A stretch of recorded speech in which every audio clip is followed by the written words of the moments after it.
ఛత్తీస్గఢ్ తెలంగాణ సరిహద్దుల్లో వరుసగా జరుగుతున్నటువంటి ఎన్కౌంటరు దాన్ని ఇంపాక్ట్ చూస్తున్నాం. కర్రెగొట్టలో ఏదైతే డైరెక్ట్గా అంటే సుదీర్ఘకాలం పాటు మావోయిస్టులకి అదొక షెల్టర్ కాదు, అదొక సేఫ్ జోన్.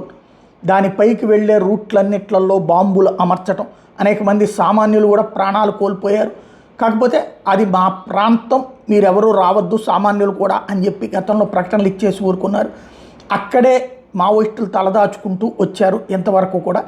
ఇప్పుడు ఆ ప్రాంతాన్ని చుట్టుముట్టి 20,000 మందితో అడుగడుగున లాక్కుంటున్నారు. అదే సందర్భంలో పైన కూడా పతాకాన్ని ఎగరవేశారు. ఆ పైనుంచి కూడా అంటే ఒకేసారి పైనుండి కింద నుండి పక్కల నుండి కూంబింగ్ చేస్తున్నటువంటి సందర్భం. తాజాగా మావోయిస్ట్ కమాండర్ యోగేష్ కొసారా మరణించాడు ఈ పోలీసుల చేతుల్లో. ఛత్తీస్గఢ్